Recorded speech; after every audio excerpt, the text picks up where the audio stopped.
Hello students, my name is Manisha and welcome to my YouTube channel. Students, previous videos में मैंने आपको human resource management का chapter number 1 start करवाया हुआ था, जिसमें मैंने काफी सारे टॉपिक्स के ऊपर ऑलरेडी वीडियो अपलोड कर दी है। अगर आप सभी ने उन वीडियोस को नहीं देखा है या आप वॉच करना चाहते हो, देखना चाहते हो, तो आप इस वीडियो का डिस्क्रिप्शन बॉक्स चेक कीजिए। वहां पे आपको HRM की प्ले लिस्ट मिल जाएगी, तो उसमें आप जाके वहां पे उन वीडियोस को देख सकते हो। साथ ही साथ अगर आपको कॉमर्स के और भी सब्जेक्ट्स की वीडियोस चाहिए तो आप उनको भी जो है चैनल पर जाकर देख सकते हो।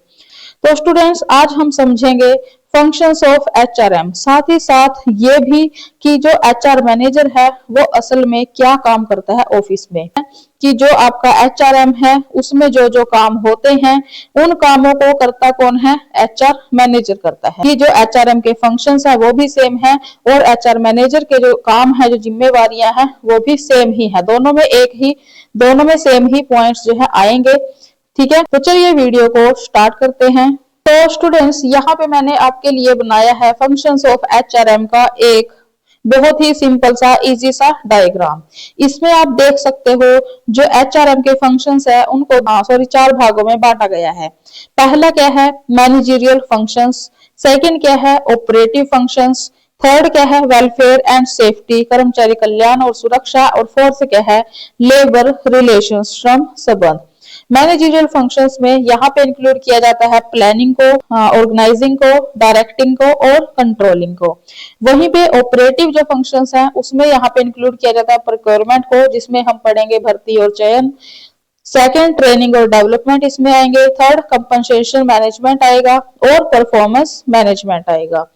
तो आई होप कि आपको ये क्लियर हो गया होगा। तो इस डायग्राम को आपको जो है students as it is exam में बनाना है, जिससे कि आपकी शीट प्रॉपर भरेगी और आपका आंसर भी जो है काफी अच्छा यहाँ पे दिखेगा। तो चलिए इनको मैं यहाँ पे डिटेल में आपको समझाती हूँ कि यहाँ पे इनमें क्या क्या होगा। तो सबसे पहले है स्टूडेंट्स यहाँ पे मैनेजरियल फंक्शंस। ये मैनेजरियल फंक्शंस में यहाँ पे इंक्लूड किया जाता है प्लानिंग को। बेसिकली प्लानिंग में यहाँ पे क्या किया जाता है कि किसी भी कंपनी को फ्यूचर में कितने एम्प्लॉयज की जरूरत है और उन एम्प्लॉयज में क्या क्या टैलेंट होना चाहिए, क्या क्या स्किल्स होना चाहिए फ्यूचर के अकॉर्डिंग, वो सब इसमें जो है यहाँ पे प्लान किया जाता है। सेकंड क्या है? ऑर्गेनाइजिंग। इसमें क्या है? इसमें अब यहाँ पे कंपनी ने प्लानिंग कर ली अपनी, उसके बाद कंपनी क्या करेगी? जो भी काम होंगे उनको बांटेगी और एम्प्लॉयज के बीच में एक क्या करेगी? एक स्ट्रक्चर जो है वो तैयार करेगी। क्यों तैयार करेगी? जिससे कि जो काम है वो आसानी से और तेजी से जो है वो चल सके, काम जो है हो सके। बेसिकली इसमें यहाँ पे कार्यों को बांटा जाता है, एम्प्लॉयज को बताया जाता है कि उनको क्या काम करना है। थर्ड क्या है इसमें? डायरेक्टिंग, जिसको हिंदी में क्या बोलते हैं? निर्देशन। इसमें क्या किया जाता है? इसमें एम्प्लॉयज को मोटिवेट किया जाता है, प्रेरित किया जाता है और उनको सही दिशा में काम करने के लिए गाइड किया जाता है। बेसिकली इसमें यहाँ पे एम्प्लॉयज को काम करने के लिए मोटिवेट किया जाता है और उनको बताया जाता है कि उनको कैसे काम करना है, सही डायरेक्शन उनको जो है दी जाती है। आई होप कि आपको यहाँ पे ये तीनों पॉइंट अच्छे से क्लियर हो गए होंगे। मैं आपको यहाँ पे कोई भी रट्टा नहीं लगवाने वाली हूँ, मैं सिर्फ आपको यहाँ पे बेसिक बताऊंगी, क्योंकि मुझे पता है कि आप कॉलेज के स्टूडेंट्स हो, आप इजिली यहाँ पे पॉइंट्स को अच्छे से एक्सप्लेन कर पाओगे अगर आपको बेसिक क्लियर होगा। ठीक है, उसके बाद फोर्थ क्या पॉइंट है इसमें? कंट्रोलिंग, नियंत्रण। बेसिकली कंट्रोलिंग में क्या किया जाता है? एम्प्लॉयज की परफॉर्मेंस को जो है चेक किया जाता है और ये देखा जाता है कि जो भी कंपनी के गोल्स हैं, टारगेट है जो भी कंपनी का, क्या एम्प्लॉयज उसके अकॉर्डिंग काम कर रहे हैं या नहीं, और अगर नहीं कर रहे हैं तो उनको कैसे सुधारा जाए, कैसे उनके प्रदर्शन को, परफॉर्मेंस को सुधारा जाए। तो ये सब जो है यहाँ पे कंट्रोलिंग में किया जाता है। ये यहाँ पे मैनेजरियल फंक्शंस इसके जो है यहाँ पे खत्म हो चुके हैं स्टूडेंट्स। आई होप आपको ये अच्छे से क्लियर हो गए होंगे। उसके बाद यहाँ पे नेक्स्ट इसमें क्या आता है? Operative functions. ऑपरेटिव फंक्शंस मैंने आपको स्टूडेंट्स पहले ही बता दिया है कि ये जो फंक्शंस मैं आपको बता रही हूँ ये HRM के फंक्शंस है, फंक्शंस ऑफ HRM। साथ ही साथ इन फंक्शंस को करेगा कौन? HR मैनेजर करेगा। तो आपको कंफ्यूज नहीं होना है कि अगर आपके पास रोल्स आ गया कि रोल्स बताओ HR मैनेजर के, तब भी आपको यही लिखना है, लेकिन लिखने का तरीका थोड़ा सा बदल जाएगा आपका। तो ऑपरेटिव फंक्शंस में यहाँ पे सबसे पहले है प्रोक्योरमेंट। प्रोक्योरमेंट में आप यहाँ पे इंक्लूड करोगे भर्ती और चयन, रिक्रूटमेंट और सिलेक्शन। तो भर्ती, अब देखो भर्ती क्या होती है, सबसे पहले मैं आपको क्लियर कर दूं कि जो भर्ती होती है वो एक क्या होती है, पॉजिटिव यहाँ पे एक प्रोसेस होती है, ठीक है। और वहीं पे जो सिलेक्शन है आपका वो क्या होता है, एक नेगेटिव होता है, वो नेगेटिव प्रोसेस होती है। क्यों? भर्ती में क्या किया जाता है कि कंपनीज जो है, मतलब कि एचआर मैनेजर जो है, लोगों को नौकरी के लिए यहाँ पे आवेदन करने के लिए आकर्षित करेगा। जैसे कि एचआर मैनेजर जो है, जो भी पोस्ट होंगी कंपनी में खाली पड़ी हुई, उनका वो एडवर्टाइजमेंट करेगा। फॉर एग्जांपल लिंक्डइन पे कर दिया, जॉब पोर्टल्स पे कर दिया, फेसबुक पे कर दिया। सबकी कंपनीज की अलग अलग स्ट्रेटजीज होती हैं रिक्रूटमेंट के लिए। तो भर्ती में बेसिकली यहाँ पे सिर्फ एप्लीकेशंस मांगी गई है लोगों से जॉब के लिए, इसमें किसी भी तरह का कोई नेगेटिव प्रोसेस नहीं हुई। वहीं पे जो आपका सिलेक्शन है, इसमें जिन लोगों ने यहाँ पे अप्लाई किया है, फॉर एग्जांपल कंपनी में यहाँ पे 1000 पोस्ट है, लेकिन उन 1000 पोस्ट के लिए 1 लाख यहाँ पे आवेदन प्राप्त हुए हैं अगर कंपनी को, तो क्या कंपनी 1 लाख लोगों को नौकरी दे देगी? क्योंकि पोस्ट तो उनके पास 1000 है, 1000 ऐसा तो नहीं होगा ना। तो कंपनी क्या करेगी, एचआर मैनेजर क्या करेगा कि जो पोस्ट खाली है, फॉर एग्जाम्पल अकाउंटेंट की पोस्ट है अगर, तो उस पर उन व्यक्तियों का चयन कंपनी करेगी। एचआर मैनेजर उन लोगों को सिलेक्ट करेगा जिनको अकाउंट्स की नॉलेज होगी। तो सिलेक्शन में अगर 1 लाख आवेदन कंपनी को प्राप्त हुए हैं भर्ती में, ठीक है, तो सिलेक्शन में क्या किया जाएगा, इन 1 लाख में से 1000 को, जो सबसे बेस्ट होंगे, जिनको अकाउंट्स की सबसे अच्छी नॉलेज होगी, उनको जो है यहाँ पे सिलेक्ट किया जाएगा। बाकी के जो बचे हुए लोग होंगे उनको निकाल दिया जाएगा। तो कहीं ना कहीं ये जो है यहाँ पे सिलेक्शन एक नेगेटिव प्रोसेस है, क्योंकि इसमें सबसे अच्छे लोगों को रखा जाता है और बाकी लोगों को निकाल दिया जाता है। अब इन लोगों को सिलेक्ट कैसे किया जाता है? इनको सिलेक्ट किया जाता है टेस्ट के बेस पे, ठीक है, टेस्ट लिया जा सकता है, इंटरव्यू के बेस पे लिया जा सकता है, इनको सिलेक्ट किया जा सकता है, या फिर ग्रुप डिस्कशन के माध्यम से जो है बेहतर को जो है यहाँ पे सिलेक्ट किया जा सकता है। आई होप कि आपको क्लियर हो गया होगा कि प्रोक्योरमेंट में हम 2 चीजों को इंक्लूड करेंगे, भर्ती और चयन। सेकंड क्या है इसमें, ट्रेनिंग और डेवलपमेंट। अब कंपनी ने, एचआर मैनेजर ने लोगों को क्या कर दिया, भर्ती कर दिया, लेकिन भर्ती करना ही काफी नहीं है, क्योंकि इम्प्लॉइज को नई नई टेक्निक्स भी सिखाना जो है वो भी बहुत ज्यादा जरूरी है। क्योंकि बदलते टाइम के साथ साथ यहाँ पे स्टूडेंट्स, कंपनी में नई नई टेक्नोलॉजीज आती हैं, नई नई टेक्निक्स आती हैं, उन टेक्निक्स को कैसे यूज करना है, उन टूल्स को कैसे यूज करना है, ये भी कंपनी को अपने नए इम्प्लॉइज को सिखाना पड़ता है। तो कंपनी कैसे सिखाएगी, कंपनी जो है क्या देगी, ट्रेनिंग देगी। सबसे पहले ट्रेनिंग में क्या करेगी वो, कि किसी विशेष काम को सीखने के लिए जो है इसमें ट्रेनिंग दी जाती है। मतलब कि कोई नई टेक्नोलॉजी आई है, कोई नया टूल आया है, फॉर एग्जांपल कोई नया सॉफ्टवेयर आया है कंपनी में, तो उसको कैसे यूज करना है, कैसे चलाना है, कैसे उसका उपयोग करना है, तो ये जो है कंपनी अपने एम्प्लॉय को सिखाएगी, ट्रेनिंग देगी, जिससे कि वो अच्छा काम कर पाए। सेकंड क्या है इसमें स्टूडेंट्स, यहाँ पे डेवलपमेंट।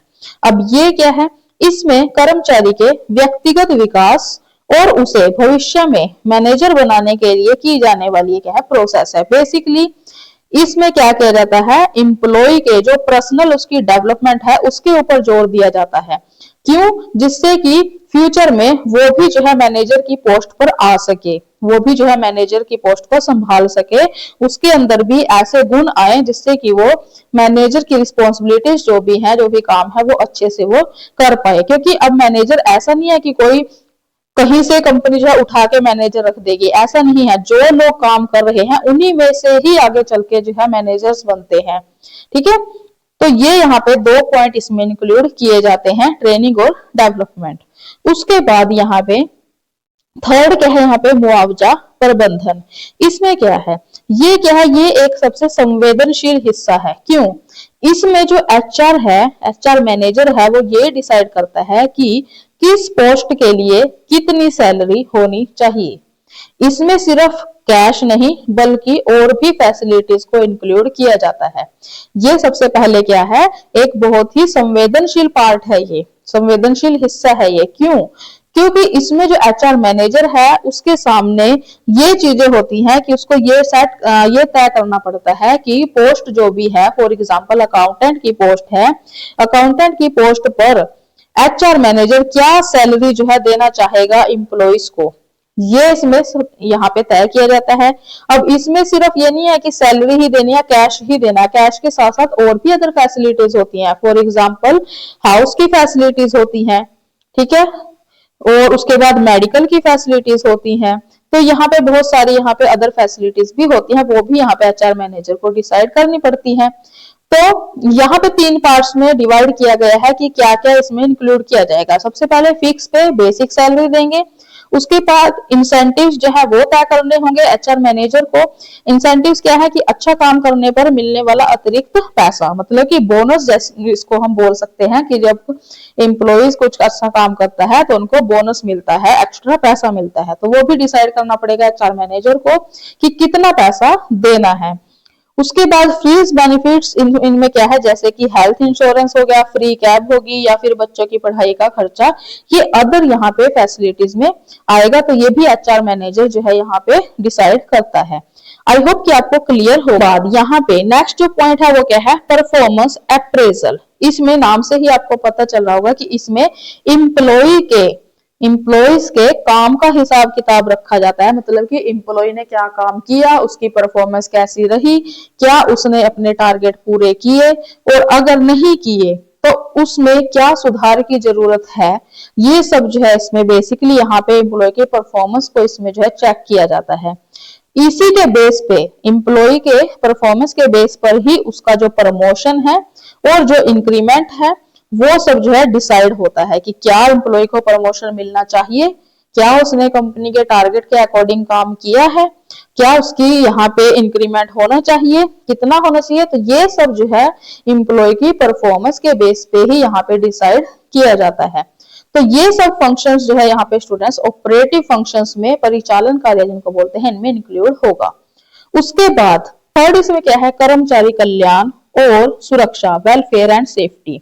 इसमें क्या है, इसमें आपको बताया गया है कि जो एचआर मैनेजर है उसका एक बहुत बड़ा काम ये देखना है कि एम्प्लॉय ऑफिस में सुरक्षित महसूस करे। जहां पे एम्प्लॉय काम करेगा वो वर्क प्लेस जो है वहां पे एम्प्लॉय सेफ महसूस करे, ये जो है देखना एचआर मैनेजर का ही काम है।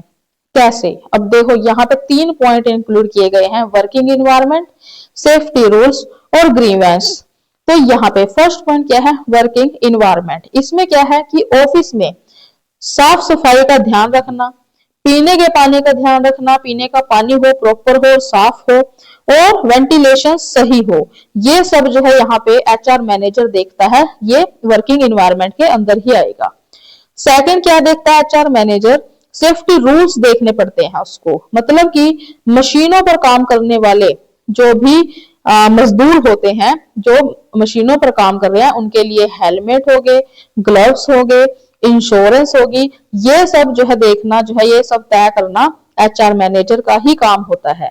थर्ड एचआर मैनेजर इसमें क्या करेगा, ग्रीवेंस। ग्रीवेंस में क्या है कि अगर किसी एम्प्लॉय को किसी से शिकायत है तो एचआर मैनेजर ही उस शिकायत को जो है सुलझाने का काम करेगा, ये भी एचआर मैनेजर का ही काम है।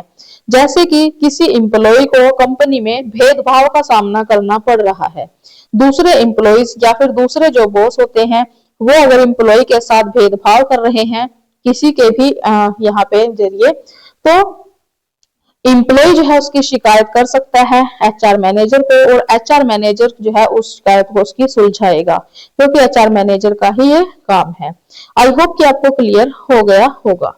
उसके बाद यहाँ पे लास्ट जो है आपका इसमें फोर्थ पॉइंट क्या है, लेबर रिलेशंस। अब लेबर रिलेशंस यहाँ पे छोटा टॉपिक नहीं है, यहाँ पे मैंने बहुत बड़ा है ये, लेकिन मैंने फिर भी इसमें थोड़ा आपको मेन बेसिक जो है मैं आपको अच्छे से क्लियर कर दूंगी इसके, आप इजिली इसको कर सकते हो। अगर आपके पास ये लेबर रिलेशंस का भी क्वेश्चन आ गया तब भी आप इसको कर सकते हो।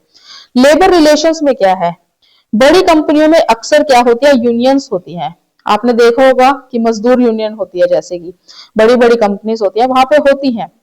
एचआर जो मैनेजर है उसका काम मैनेजमेंट और यूनियन के बीच में एक पुल की तरह काम करता है। मतलब कि जो एचआर मैनेजर होता है वो क्या करता है, जो मैनेजमेंट है और जो मजदूर यूनियन है, इन दोनों के बीच में वो एक पुल की तरह काम करता है। क्यों? जिससे कि हड़ताल की स्थिति पैदा ना हो और मैनेजमेंट भी खुश रहे और एम्प्लॉइज भी खुश रहे, मजदूर भी खुश रहे। कहने का सिंपल इसमें मतलब यही है स्टूडेंट्स की जितनी भी बड़ी बड़ी कंपनीज होती हैं वहां पे यूनियंस होती हैं मजदूरों की। अगर मजदूरों को कोई परेशानी है तो वो अपनी यूनियन को बताती हैं और उस यूनियन का जो लीडर होता है वो बात करता है एचआर मैनेजर से। तो मैनेजमेंट की तरफ से भी एचआर मैनेजर होता है और यहाँ पे यूनियन का जो लीडर होता है वो भी एचआर मैनेजर को ही बोलेगा। तो एचआर मैनेजर जो है इन दोनों के बीच में, मैनेजमेंट और यूनियन के बीच में एक पुल की तरह काम करता है, एक ब्रिज की तरह काम करता है। ठीक है, उसके बाद आगे इसमें क्या है स्टूडेंट्स, यहाँ पे बदलते दौर में एचआरएम का दायरा केवल भर्ती और सैलरी तक सीमित नहीं रहा है। मतलब कि आधुनिक जो कॉरपोरेट जगत है, आधुनिक जो कॉरपोरेट जगत है उसमें कुछ नए और महत्वपूर्ण काम भी जुड़ गए हैं। अब यहाँ पे मैंने कुछ पॉइंट्स ऐड किए हैं कि कौन कौन से नए काम यहाँ पे अब जो है यहाँ पे मैनेजर को करने पड़ते हैं। सबसे पहला क्या है, ऑर्गेनाइजेशनल कल्चर, संगठनात्मक संस्कृति। इसमें एचआर का एक बहुत बड़ा काम ऑफिस का माहौल, मतलब कि इन्वायरमेंट पॉजिटिव बनाए रखना होता है। कहने का सिंपल मतलब यही है कि एचआर मैनेजर का काम क्या होता है कि जो ऑफिस है वहां पे इन्वायरमेंट जो है पॉजिटिव रहे, जो भी कंपनी की वैल्यूज हैं, एथिक्स हैं, रूल्स और रेगुलेशंस हैं, वो सब जो है एचआर मैनेजर अच्छे से मैनेज करे, जिससे कि कंपनी के जो एम्प्लॉइज हैं वो कंपनी को छोड़कर जाएंगे ही नहीं। क्योंकि अगर उन्हें अच्छा एनवायरनमेंट मिलेगा काम करने के लिए एम्प्लॉइज को, तो वो क्यों जाएंगे कंपनी को छोड़ के। क्लियर? तो उसके बाद सेकंड यहाँ पे इसमें क्या है, डाइवर्सिटी, इक्विटी और इंक्लूजन, विविधता और समावेशन। इसमें क्या है, विविधता में क्या है कि ऑफिस में अलग अलग जेंडर, धर्म और पृष्ठभूमि के लोगों को समान अवसर देना, ये एचआर मैनेजर का काम है। अब क्या होने लगा है, अब ऑफिस में ये नहीं है कि एक ही वहां पे धर्म के लोग काम कर रहे हैं, एक ही जेंडर के लोग काम कर रहे हैं। वहां पे फीमेल्स भी काम करती हैं अब और मेल्स भी काम करते हैं, हिंदू भी काम करते हैं, मुस्लिम भी काम करते हैं। ठीक है, मतलब कि सभी तरह के लोग होते हैं कंपनी में अब जो काम करते हैं। इन लोगों को, इन सभी को समान अवसर मिले, एक जैसा इन सबके साथ बिहेव हो, व्यवहार हो, ये तय करना भी किसका काम है, ये देखना भी एचआर मैनेजर का ही काम है, वो ही देखेगा। सेकंड क्या है इसमें, समावेशन। इसमें क्या है कि इसमें ये डिसाइड करना कि हर जो एम्प्लॉय है वो सुरक्षित और सम्मानित महसूस करे। फीमेल्स की सेफ्टी के लिए कुछ रूल्स और रेगुलेशंस जो है बनाएगा एचआर मैनेजर और उनको अच्छे से चेक करेगा, जिससे कि फीमेल्स भी जो है कंपनी में सेफ महसूस करें, अच्छे से काम कर पाए। थर्ड इसमें क्या है, उत्तराधिकार योजना, सक्सेशन प्लानिंग जिसको हम बोलते हैं। इसमें क्या होता है स्टूडेंट्स की, इसमें जब कंपनी के बड़े बड़े अधिकारी होते हैं, जैसे कि सीईओ हो गया या फिर मैनेजर हो गया, जब वो रिटायर होते हैं या छोड़ते हैं तो उनकी जगह कौन लेगा। अब एचआर मैनेजर को इसमें यह भी देखना पड़ता है, पहले से ही देखना पड़ता है कि अगर फ्यूचर में कोई बड़ा अधिकारी रिटायर होगा या फिर छोड़ के जाएगा तो उसकी जगह लेगा कौन। जाहिर सी बात है कि किसी नए पर्सन को तो नहीं रखेंगे कि किसी को एक्सपीरियंस ही नहीं है और उसको सीईओ के पोस्ट पे बिठा दिया, ऐसा तो नहीं होगा ना। पहले से ही कंपनी को यह तय करना पड़ता है कि उसके पास अच्छे एम्प्लॉइज कौन हैं, किनके पास एक्सपीरियंस ज्यादा है, काम कौन अच्छा करता है, तो वो सब जो है कंपनी को पहले से ही देख के रखना पड़ता है। उसके बाद एचआर जो मैनेजर होता है वो पहले से ही प्रतिभाशाली कर्मचारियों की पहचान करता है, जो मैंने आपको बता दिया, और भविष्य के लीडर के रूप में उनको तैयार करता है। मतलब कि जो एचआर मैनेजर है वो पहले से ही डिसाइड करेगा, कुछ एम्प्लॉइज को ट्रेन करेगा, फ्यूचर में अगर सीईओ की पोस्ट खाली होती है, बड़ी पोस्ट कोई भी खाली होती है वहां पे, जिससे कि उस पर्सन को वो एचआर मैनेजर रख सके। आई होप कि आपको क्लियर हो गया होगा। उसके बाद स्टूडेंट्स यहाँ पे फोर्थ जो पॉइंट है, एम्प्लॉय इंगेजमेंट। लेबर रिलेशंस में ये एक सबसे अच्छा जो है यहाँ पे पॉइंट है, एम्प्लॉय इंगेजमेंट। इसमें क्या है कि इसमें केवल काम करवाना ही काफी नहीं है, एम्प्लॉय का, कर्मचारी का मानसिक रूप से कंपनी से जुड़ा होना भी जरूरी है। इसके लिए एचआर मैनेजर जो है टीम बिल्डिंग एक्टिविटीज, इवेंट्स, त्योहार मनाना और फन एक्टिविटीज का आयोजन करती है। सिंपल सा इसमें कहने का मतलब क्या है कि इम्प्लॉय ने सिर्फ काम कर दिया, उनसे काम ले लिया कंपनी ने, ऐसा काफी नहीं है। काम करने के साथ साथ इम्प्लॉय जो खुश भी होना चाहिए, कंपनी के साथ उसका एक जुड़ाव भी होना चाहिए। वो कैसे होगा जुड़ाव इम्प्लॉय का, उसके लिए एचआर मैनेजर क्या करता है, अदर एक्टिविटीज करता है जिससे कि इम्प्लॉय जो है खुश हो और उसका कंपनी की तरफ जो है जुड़ाव बना रहे। कौन कौन सी एक्टिविटीज, टीम बिल्डिंग एक्टिविटीज होगी, इवेंट्स हो गए, अलग अलग कोई फेस्टिवल आ रहा है तो वो सेलिब्रेट करना कंपनीज में, या फिर फन एक्टिविटीज रखना कभी कभी, तो ये सब चीजें जो है एचआर मैनेजर करता है। यहाँ पे उन्होंने सिंपल बोल दिया हैप्पी इंप्लॉइज किसके इक्वल होते हैं, प्रोडक्टिव इंप्लॉइज के। मतलब कि जितने भी इंप्लॉइज खुश होंगे उतना ही कंपनी की प्रोडक्टिविटी बढ़ेगी, उतना ही वो कंपनी के लिए अच्छा काम करेंगे। आई होप कि आपको ये क्लियर हो गया होगा। उसके बाद यहाँ पे एचआर एनालिटिक्स, लेबर रिलेशंस में यहाँ पे एचआर एनालिटिक्स को शामिल किया जाएगा। इसमें क्या है, सिंपल सा कहने का इसमें मतलब यही है स्टूडेंट्स कि अब जो है यहाँ पे डेटा के बेस पे ही सारा काम होता है। अब डेटा रखा जाता है, एचआर डिपार्टमेंट जो है सारा डेटा रखता है। उस डेटा का यूज करके वो क्या क्या चीजें पता लगाता है कि अगर एम्प्लॉइज कंपनी को छोड़ के जा रहे हैं तो वो क्यों जा रहे हैं, ये इसमें देखा जाता है। भर्ती के ऊपर क्या कॉस्ट आई है, जितने कंपनी ने विज्ञापन दिए हैं, एडवर्टाइजमेंट दी है, टीवी पे दी है, न्यूज़पेपर पे दिया है, तो कुल मिला के क्या कॉस्ट उनको आई है। थर्ड, किस डिपार्टमेंट को और अधिक ट्रेनिंग की जरूरत है, कहाँ पे जो एम्प्लॉइज है वो थोड़ा सा वीक है, किनको ज्यादा ट्रेनिंग की और थोड़ा सा एक्स्ट्रा ट्रेनिंग की जरूरत है, ये सब जो है इसमें देखा जाता है।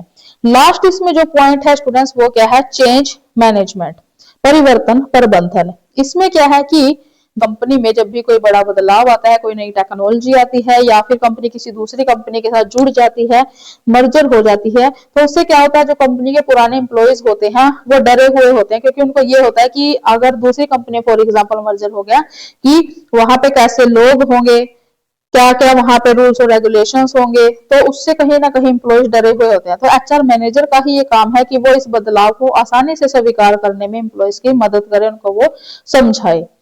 तो ये था इस पॉइंट में। तो ये थी स्टूडेंट्स हमारी आज की वीडियो, जिसमें मैंने आपको एचआर मैनेजर के यहाँ पे क्या क्या काम है, क्या क्या काम एचआर मैनेजर करता है, एचआरएम में कौन कौन से काम किए जाते हैं, ये मैंने आपको बहुत ही अच्छे से यहाँ पे क्लियर करवा दिया है। सिंपल यहाँ पे कंक्लूजन क्या निकलता है स्टूडेंट्स की, एचआरएम क्या है, एक सिंपल प्रोसेस है, और वहीं पे जो एचआर मैनेजर है वो क्या करता है, इस प्रोसेस का इंजन है। मतलब कि इस प्रोसेस में जो जो काम होंगे वो काम कौन करता है, एचआर मैनेजर करता है। तो अब मैं अगर आपसे पूछूं कि आप बताओ कि आपकी नजर में एक अच्छे एचआर मैनेजर में कौन सा सबसे बड़ा गुण होना चाहिए, तो कमेंट करके बताना स्टूडेंट्स। तो अगर आपको स्टूडेंट्स ये वीडियो पसंद आई हो तो आप इस वीडियो को लाइक कीजिए, अपने फ्रेंड्स के साथ शेयर कीजिए, जिससे कि वो भी जो है हमारे साथ एचआरएम पढ़ सके, उनका भी थोड़ा बेनिफिट हो पाए। आगे इसके कुछ और टॉपिक्स हैं, छोटे छोटे टॉपिक हैं स्टूडेंट, जिसमें से आपका 4 नंबर का क्वेश्चन आ सकता है, इसलिए मैं आपको वो भी कवर करवाऊंगी आने वाली वीडियोस में। तो चैनल को सब्सक्राइब कर लीजिए, जिससे कि आगे आने वाली वीडियोस का नोटिफिकेशन आपको मिल सके और आप भी आने वाली वीडियोस को वॉच कर सको, देख सको। मिलते हैं स्टूडेंट्स नेक्स्ट वीडियो में इसी चैप्टर के नेक्स्ट टॉपिक के साथ, एंड तब तक thank you so much for watching.